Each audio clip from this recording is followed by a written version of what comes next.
मंच पर उपस्थित कम्युनिस्ट पार्टी आरजक संघ एवं अन्य संगठन व पार्टी के लोगों का हम हार्दिक स्वागत अभिनंदन एवं धन्यवाद देना चाहते हैं कि आप लोगों ने मुझे इस शहीद मेला में बोलने का अवसर दिया। निश्चित तौर पर साथियों, मैं बताना चाहता हूँ, शहीद वही लोग होते हैं जो बहादुर लोग होते हैं। गोलियां उन्हीं के ऊपर चलाई जाती हैं जो बहादुर लोग होते हैं। कायरों पर गोलियां नहीं दागी जाती हैं। और निश्चित तौर पर हम लोगों के बीच में बिंदश्री प्रसाद और सीताराम सरोज नहीं हैं, लेकिन युगों युगों तक हम लोगों के दिल में जीवित रहेंगे। क्योंकि साथियों, यदि इन्होंने शहादत दिया है तो कहीं न कहीं सामंतवाद और जातिवाद को पछाड़ते हुए इन्होंने जुल्म और अत्याचार न सहते हुए अपनी शहीदी दी है। साथियों, जो कायर और जो गुलाम प्रवृत्ति के लोग होते हैं उनके ऊपर गोलियां नहीं दागी जाती हैं, उनके ऊपर लाठियां नहीं बरसाई जाती हैं। जो स्वाभिमानी लोग होते हैं उन्हीं के साथ इस प्रकार के कृत्य किए जाते हैं। तो निश्चित तौर पर जिस समय का यह मामला है 1977, उस समय हमारा जन्म भी नहीं हुआ था। लेकिन साथियों, यह आभास होता है कि उन विषम परिस्थितियों में यदि हमारे इन बहादुर लोगों ने आवाज उठाने का काम किया था तो निश्चित तौर पर यह बहादुर थे। इनकी बहादुरी की चर्चा हमेशा होती रही है 1977 से, और आगे भी मुझे आशा और उम्मीद है कि होती रहनी चाहिए। और साथियों, मैं इस मंच पर मुझे पहली बार आने का मौका मिला है।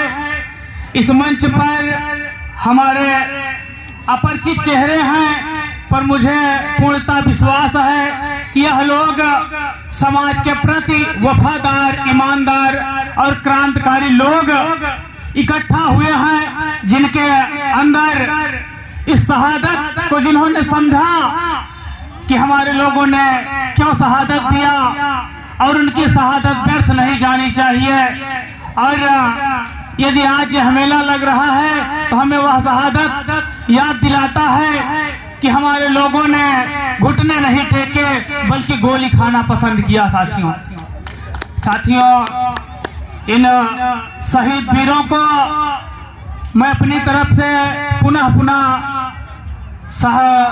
भावभीनी श्रद्धांजलि व श्रद्धा सुमन अर्पित करता हूं एवं कहना चाहता हूं इन महापुरुषों के सम्मान में, क्योंकि आप लोगों ने जो वीरता का परिचय दिया है वह भुलाया नहीं जा सकता है। इसलिए कहना चाहते हैं कि धूल में मिला तो क्या,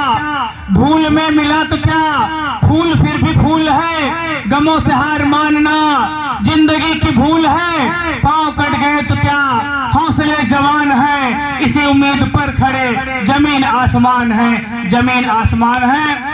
साथियों, जैसा कि हमें जानकारी मिल रही है आज के इस कार्यक्रम के पर्चे को पढ़ने के बाद कि यह जो भी लोग शहीद हुए हैं यह किसान नेता थे। निश्चित तौर पर साथियों, किसानों के ऊपर आज तरह तरह के अन्याय और अत्याचार हो रहे हैं। हमारे लोगों की बड़ी उम्मीदें और आशाएं होती हैं कि हमारे खेतों में अच्छी फसल उग रही है, इस फसल से हमारा अच्छा समय उभरेगा, हम बच्चों को अच्छी शिक्षा देंगे, हम अच्छा कपड़ा खरीदेंगे बच्चों के लिए, हम ट्रैक्टर लाएंगे, हम घर बनवाएंगे।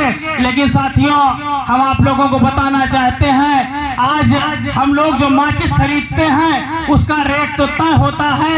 यह 1 रुपए की माचिस मिलेगी, उसका रेट हम नहीं कम करवा सकते हैं। लेकिन जब हमारे लोग यही अच्छी फसल उगाते हैं, रात दिन मेहनत करके, जाड़ा बरसात ठंडी सह के जो हमारे लोग फसल उगाते हैं और उस अनाज को जब मार्केट में ले जाते हैं तो अनाज का रेट हमारे लोग खुद नहीं लगा पाते हैं, बल्कि उसे औने पौने दाम में बेचकर आना पड़ता है। साथियों, वही किसान आज की डेट में जो पर्चा दर्शा रहा है वही किसान हमारे लोग औने पौने दाम में बेचने के लिए मजबूर होते हैं। इस वजह से हमारे लोग आत्महत्या कर रहे हैं। आज की डेट में जो सरकार है इस देश में वह किसान विरोधी, जन विरोधी सरकार है। इस सरकार के इस विरोधी होने की वजह से हमारे तमाम लोगों को शहीद होना पड़ रहा है, हमारे तमाम लोगों को आत्महत्या करनी पड़ रही है। हमारे लोग तमाम इस छुट्टा जानवरों की वजह से रोडों पर एक्सीडेंट हो रहे हैं। साथियों निश्चित तौर पर हमारे लोगों को इस सरकार ने जो सपने दिखाए, अच्छे दिन के और रोजगार के सपने दिखाए, जिससे हमारे लोग आज तमाम बेरोजगार घूम रहे हैं। अभी 4 दिन पहले ही हमारे लोग परीक्षा देने के लिए किन परिस्थितियों का सामना किया उसको आप लोगों ने यदि स्पष्ट रूप से आंखों से नहीं देखा होगा तो पेपर और सोशल मीडिया के माध्यम से, इलेक्ट्रॉनिक मीडिया के माध्यम से जरूर देखा होगा। साथियों यही हमारे लोग जो अपनी गुलामी का परिचय देते हुए कांवर उठाने का काम करते हैं तो इनके ऊपर पुष्प वर्षा की जाती है, इनके पांव गर्म करके पानी धुले जाते हैं। लेकिन यही हमारे लोग आज की डेट में जब रोजगार मांगने के लिए जाते हैं, नौकरी मांगने के लिए जाते हैं तो इनके ऊपर लाठियां बरसाई जा रही हैं। इसलिए अब बहुत ज्यादा समय न लेते हुए हम अपनी वाणी को विराम देना चाहते हैं। उसके पहले नौजवानों के लिए हम कहना चाहते हैं कि संघर्षों के साए में, क्योंकि आज की डेट में यदि इस देश में परिवर्तन ला सकता है तो वह नौजवान ही ला सकता है। इसलिए नौजवानों के लिए हम कहना चाहते हैं कि संघर्षों के साए में युवकों की जवानी पलती है। जिस ओर जवानी चलती है उस ओर जमाना चलता है। साथियों और ज्यादा ना बोलकर हम अपनी वाणी पर विराम देना चाहते हैं एवं सभी को जय भीम, नमो बुद्धाय, नीला सलाम एवं लाल सलाम करते हैं।